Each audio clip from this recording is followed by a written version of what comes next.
Já, þá er klukkan 5:30 og við höldum áfram hérna í Reykjavík síðdegis, höldum áfram veginn, við ætlum aðeins að fara út í umferðina. Við ætlum aðeins að fara út í umferðina og við heyrðum fyrst af tilveru ákveðin skóla í gær.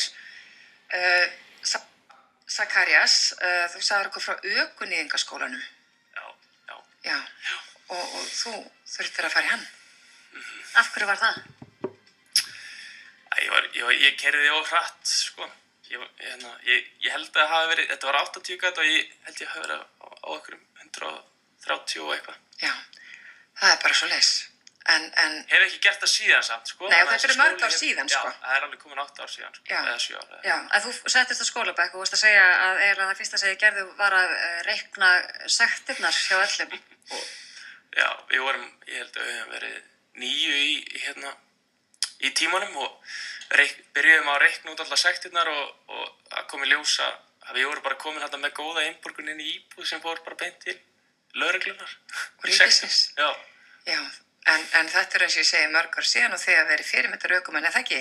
Ég get ekki talað fyrir hina, sko. Nei, en okkur langaði bara aðeins að Kynnast þessum skóla? Kynnast þessum skóla og ég semst fór á stúna og athugaði sko hver væri með þennan skóla og komst að því að það er hann Þórður Bogason, hann er skólastjóri. Já, hvað er ég að segja, Þórður, hjartalega velkomin, þetta heitir ekki ökunýðingaskólinn.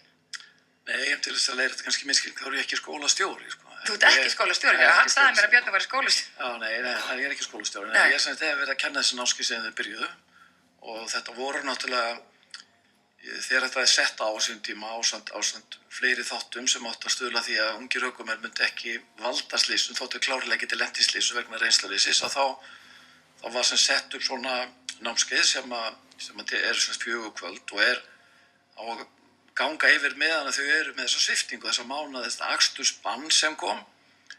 En punktakerfi var öðruvísi þá, þannig að þarna hrúðust inn fólk sem var að gera eins og maður segir þessi litlu mistök. Þannig að punktakerfi var nú breytt, þannig að við vorum í byrjun, þá var það svolítið í bland. Það var samt meiri hlutinn sem var að taka þetta svokallega akstursbann sem að misti bara prófið í mánuð vegna þá punktasöfnunar. En síðan er þetta búið að fara svolítið á verri veg, þannig að þeir eru færri sem er eins og félag okkar hérna sem er með þennan þunga hægri fót, sko, heldur það er þessi akstur undir áhrifum vímuefna sem er náttúrulega þrátt fyrir hvað er lítil löggæsla, þá eru samt að nást of margir sem eru að keyra undir áhrifum og það er það sem er áhyggjuefni í þessu.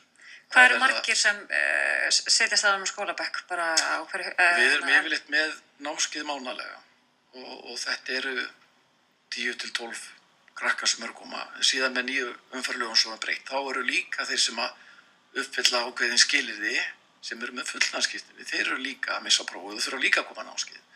Og þetta er mjög sérstakt og þetta er svona, ég hef verið mjög hugsi, ég byrjaði að kenna á bíl 98 og tengist umferðin og annar máta líka, ég er slökkviliðs- og sjúkraflutningamaður og brenni skinninu fyrir umferðar öryggi og þess svona í þessum skóla sem ég verið að vinna í ökuskólanum Mjótu höfum verið að reyna að halda þessi námskeið þrátt fyrir að það sé svolítið erfitt fjárhagslega, sérstaklega því að það voru svona ákveðna kvaðir við með ekki verið með nema ákveðin lágmarksfjölda og hámarksfjölda sem getur verið svolítið erfitt að reka svona batteri í tengslu þetta en þetta er nú allt í endurskoðun en maður velti svona fyrir sér hvort að því að ég hef ekki í mínum huga þá þykir mér nú vænt allt þetta fólk sem kemur á svona námskeið og ég held að það fari enginn á stað á morgnana með það hugafar alltaf að fara út og drepa einhvern, sko.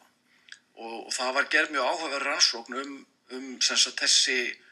um ástæður ölvunaraksturs og því það er náttúrulega stór þáttur af þessu er ölvunaraksturinn og það var bara eiginlega í langflestum tilfellum undanfarin var það að fólki var út að skemmta sem með öðrum og síðan verða einhvers konar ákvarðanir teknar út af einhverjum rifrildum eða einhver leiðundum eða vandamál og sækja leigubíl þannig að fólk tekur þessa ákvörðun að aka undir áhrifum. Það er ekki eins og ætli sér á föstudagsmótni að gera þetta alvarlega brot og síðan er kannski þessi fínu herrar sem að þetta brennur mikið á mér þessi fínu herrar sem að ákveða bara að þyngja allt sem þetta refsigleði kalla ég það að ætla að hækka sektir, lengja sviptingatíma það er ekki að hjálpa neinum heldur það vantar miklu meiri fræðslu fyrir fólk bæði það var kona á námskeiði sem sagði bara ég hef bara aldrei heyrt það að það þurfi að lágmarki 12 klukkstundir, að lágmarki. Já, eftir að búin að neita áfengis. Já. Og hún hefði bara aldrei heyrt þetta. Nei. Og ég veit hún var ekkert að ljúga því að þetta var fullorðin kona og henni fannst bara af hverju engin fræðsla. Önnur stúlka kom á námskeið sem að hafði sko í fyrsta brotina hún lætur náttúrulega undir hópþrýstingi. Því náttúrulega nú þetta þannig að blessu börnin 16-17 ára þegar þeir byrja í framhaldsskóla þá er þessi jákvæða umræða vímuefnanotkun alveg svo hvort það eru ólögleg til við að lögleg.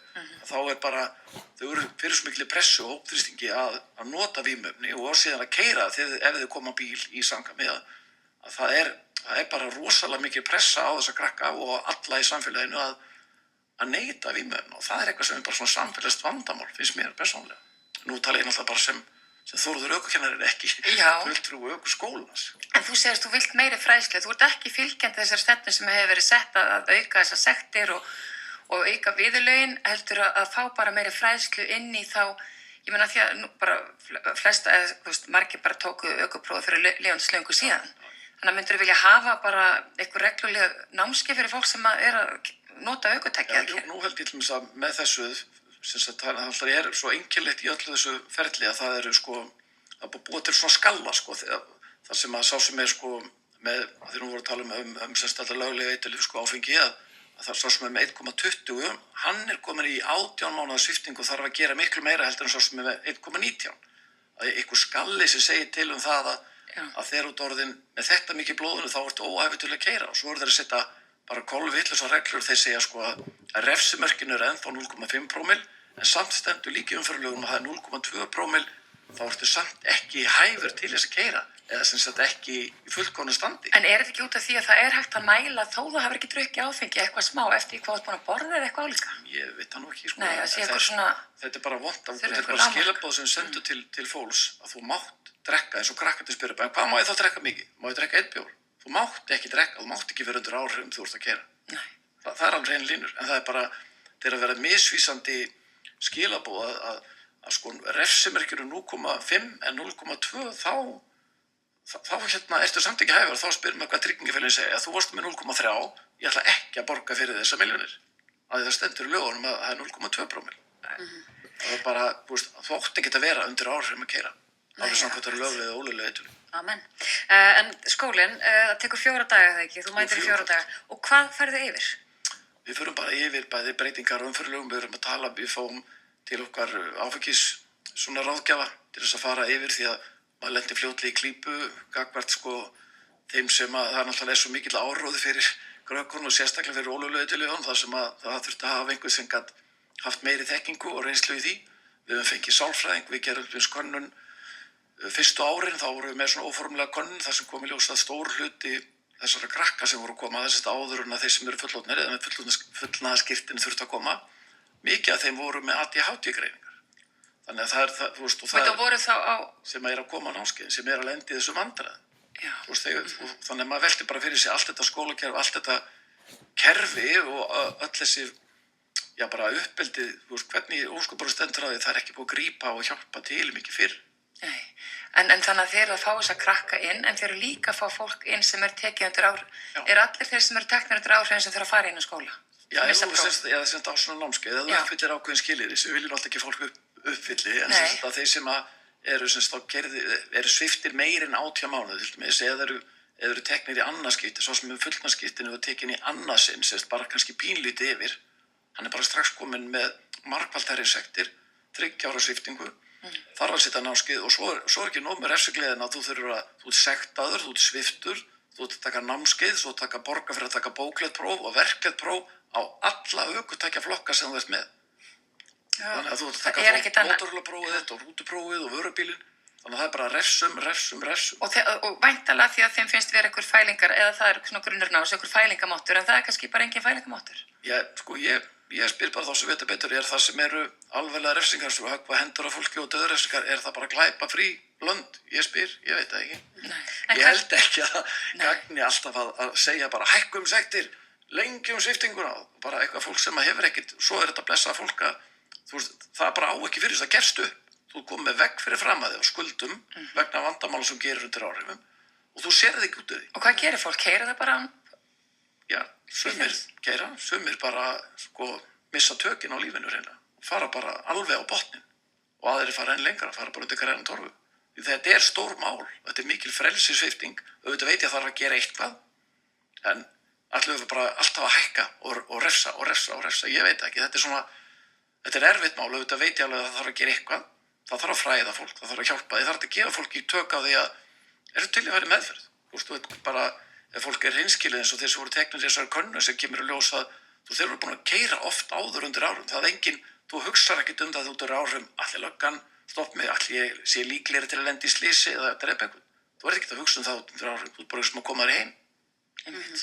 Já, þetta er mjög þörf umræða og það er lítill tími eftir hjá okkur hérna. Nú eru margir á leiðinni út á land, í góða veðri sérstaklega. Hefur eitthvað svona skilaboð til ökumanna og landsmanna? Það er náttúrulega bara, fólk haldið þeirrum gríðarlega þessa misskilning að með hraðan, að fólk er að keyra svo hratt, fólk er að flýta sér svo mikið. Þú sparar þér svo lítinn tíma á 40 km akstri innan við 5 mínútur sem þú sparaðir. Og liggur svona mikið á í þennan fyrsta bjór eða hvað þú ert að fara að gera, skilji. Getur fólki bara verið rólegt, því að við viljum ekkert banaltleysu. Nú þegar konum með allt mörg banaltleysu þessu ári og það hryggir mig sem ökukennara og sjúkrafræðingur og slökkviliðsmann að þurfa endalaust að fylgjast með þessu fréttum að það er að þið þarf að koma í veg fyrir þetta ef allir vinna saman.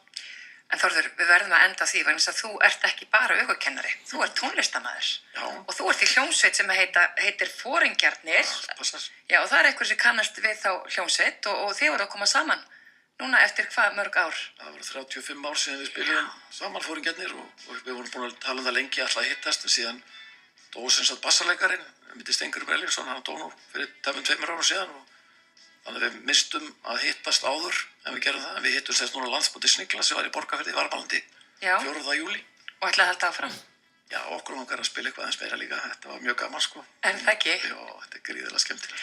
Nákvæmlega, en þarna heyrum við í einu lagi, ekki satt? Zacharias kom með á fóninn. Hvað heitir þetta lag? Leyndarmál.